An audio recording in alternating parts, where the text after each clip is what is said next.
young woman who was stabbed this morning or last night in Charlotte by a madman, a lunatic, just got up and started. It's right on the tape. Not really watchable because it's so horrible, but just viciously stabbed. She's just sitting there. So they're evil people. We have to be able to handle that. If we don't handle that, we don't have a country.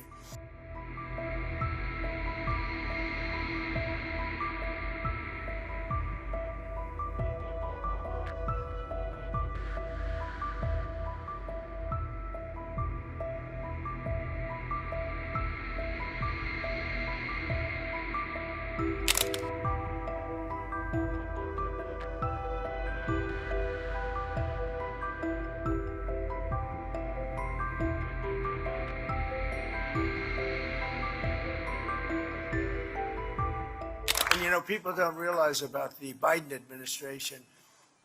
It was a very mean administration. He's a mean guy, actually, not a smart guy, never was, but he was a mean guy. No, he was a mean guy, and he knew enough about what was going on. He wasn't like some of the people that surrounded him on the Resolute, the beautiful Resolute desk in the Oval Office. They were stone cold mean. But Joe Biden and the Biden, they were mean people. What they did to people, what they did to J6, what they did to so many people, they were mean people. These were really radical, horrible people. And he wasn't that way 20 years ago. He was never the brightest bulb in the ceiling, but he was a man who wasn't overly mean that I saw, but boy, he became really mean, and his administration was one of the meanest we've ever had, and that's why they're out of here, and people, they're having a hard time getting jobs, and that's the way it should be, because they were bad. They did tremendous disservice to this country, including allowing 25 million people from jails, from prisons, from mental institutions, drug dealers, all over the world. They were entered our country from jails. The prison population of Venezuela was emptied out into our country. And that's what we're doing now. I spent so much of our time, Tom Holman and the people that have worked on this so hard. You know, Christy Noem, all of them, they've worked on it so hard. It's like an unforced error. And to allow people into a country who are truly, there are evil people. We're all people of religion, but there are evil people, and we have to confront that. I just give my love and hope to the family of the young woman who was stabbed this morning or last night in Charlotte by a madman, a lunatic, just got up and started. It's right on the tape. Not really watchable because it's so horrible, but just viciously stabbed. She's just sitting there. So they're evil people. We have to be able to handle that. If we don't handle that, we don't have a country. And I created the first ever Department of Justice task force to eradicate anti-Christian bias.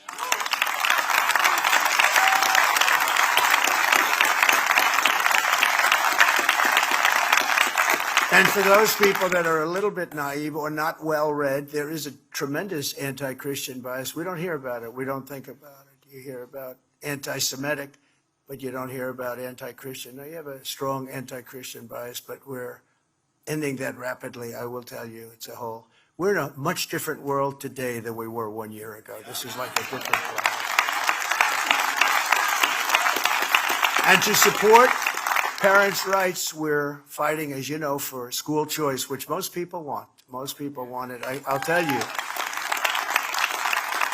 Dan was responsible for getting it along with the governor of Texas. They got it in Texas, and we helped you a little bit. They needed about 20 votes from the legislature. He said, could you make a phone call to whoever they were, the legislators, who I like a lot.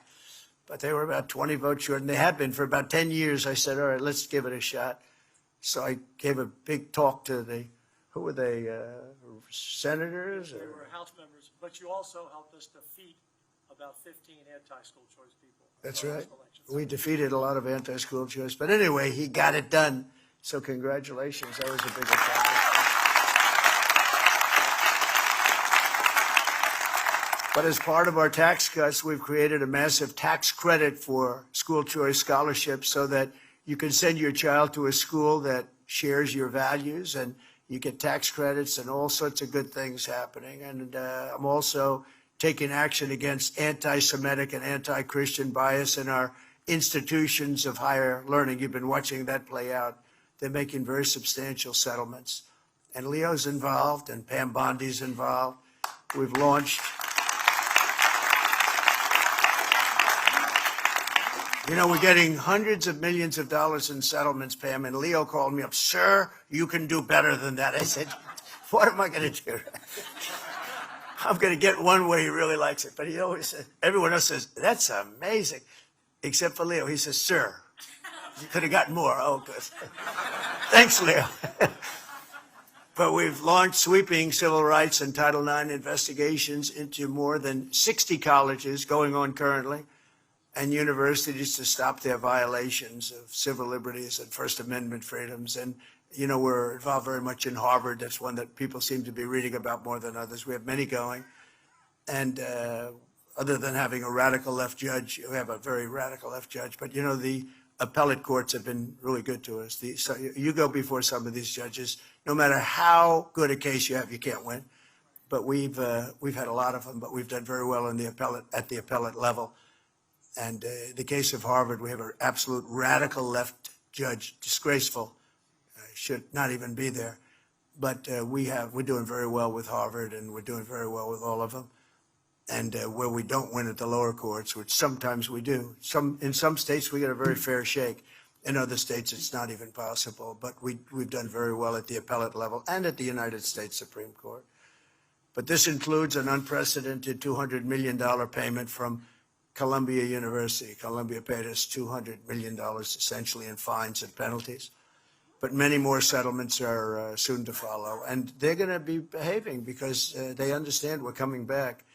They would not let you have your voice. They wouldn't let the people in this room, any of them, have the voice, because that's not the voice they wanted to hear from. They wanted to hear from a very sinister voice, and we're not going to allow that. In recent years, we've seen far too many violent attacks perpetrated against Americans of faith, beautiful Americans of faith, including in our schools and places of worship. And you know about it more than I do. 2 weeks ago in Minneapolis, a demonic killer shot 21 people and murdered the 2 precious children at a Catholic school. Can you believe that?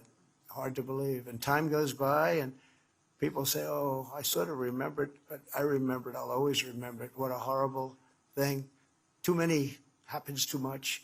Our hearts are shattered for the families of those beautiful children. And I've made clear that Attorney General Pam Bondi is working really hard, that we must get answers about the causes of these repeated attacks, and we're working very, very hard on that.